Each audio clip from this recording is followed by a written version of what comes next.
national championships. Second of two semifinals in this particular event is already underway.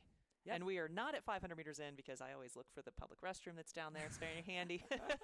For all the coaches that are on bicycles, I know that they head over there quite a bit.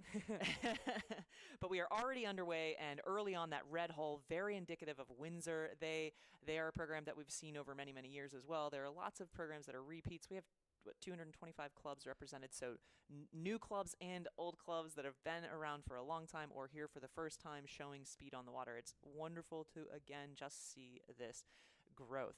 Windsor, let's set the field before we move forward with who's where. We've got left to right, right to left on the screen, left to right as the referee reads. Windsor, Blair, SA, Nobles, Brookline, Rowe, New Jersey, Marion Mercy Academy B, PNRA Mercer to round out our field of 8. Windsor was our early leader, but it looks as though Blair has overtaken that lead by about a quarter of a length again. But right now in that dark hull next to them, SA, St. Andrew. I believe it's St. Andrew. Pardon my miss there. This entered us as someone SA. Will flag us down. But in the dark, they would be in the dark hull. So in the dark hull, they look to be on the charge here, not only from the kind of energy that you see coming out of the blade, but the hull itself. That looks as though maybe they took a move. They want to make sure that with 750 meters, maybe 750 was their race plan. Let's really make sure that we're in the upper echelon of speed. A little extra push there. Yeah, exactly. And right now it is working for them. One of the things you got to make sure of, though, at this point, because you're not halfway, is you got to stay clean and efficient, because that will require more physical demand later on. You really want to be as efficient as possible. I remember shoving from the dock at one point, and our national team coach said to us, breathe early so that you can later. Yes. You got to be as relaxed as possible early on so that you don't waste energy on, just that tension, the grabbing. Got to stay loose. Yes. You got to stay loose to be able to be precise. It's one of those really interesting dichotomies within rowing. You got to stay loose to be fast. Yeah. Playing it. And okay. There are more layers to that for sure. But look, right at 750 meters, there was that push by SA.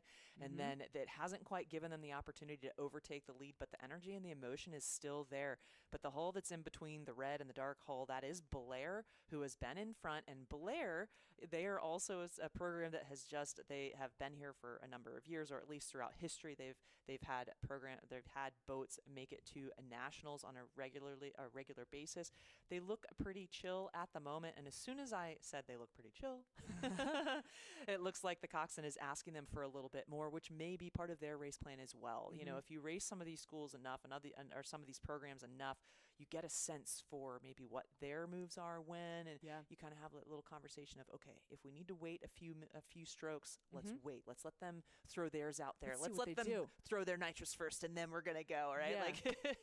But this is so tight. It's a matter of feet separating these two schools, and if it was a micro millimeter that SA was taking per stroke relative to the other two schools that had faster starts than them, they have come back a little bit. They have, that distance per stroke over and over for all these meters up until this point. It's almost imperceptible at this point. Yes.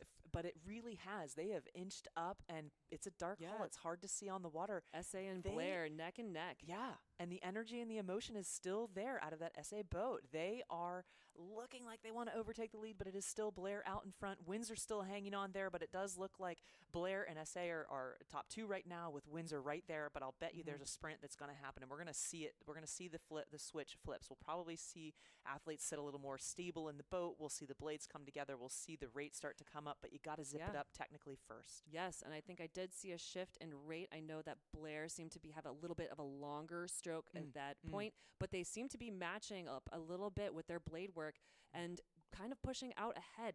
There's similar strokes per minute. That's something that we use as sort of a revolutions per minute if you're familiar with cycling, but it's the gears that you have left.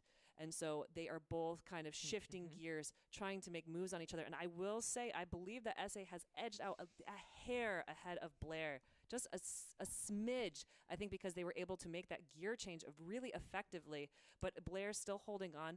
Windsor right on that probably 2-seat, I would say, maybe 3-seat. Maybe half length. Maybe half And length. they might Blair. be crawling back up. Yeah. And remember, this is 4 boats through. So we've been talking about these 3 that are out in front now. Yeah. But it is Nobles and Row, New Jersey, who are over there. Row, New Jersey was pouring it on just a few moments ago to see if they could eke back in there. And it's barely half length. And you can see their blades are striking the water at a slightly higher rate. And now as they are looking to sprint their coxswain, they as athletes know they're a little bit off of the pace for one of those top 4 spots. Nobles is maintaining it on them right now, but they are going to apply the pressure. And look how it does become a slightly shorter stroke, especially with the body and arms. Tired legs are still stronger than strong arms. Yep, they're rely longer on and them. stronger. Use the legs, people. You heard it here first.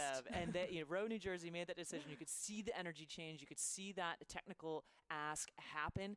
And as that has happened, Nobles has sensed it, and they are also sprinting at this point. That very minuscule millimeter per stroke that St. Andrew had throughout the middle of the race, that has now proven effective. As when they went to sprint, it was the momentum. It was the momentum. It was millimeter work. Just the trajectory, right? Yeah. Just gave them, and now they're almost 3/4 of a length over current second place Blair and third place Windsor, coming across the line unofficially top 3 with Nobles rounding out those top 4. Row, New Jersey, followed by Brookline. And then we've got Marion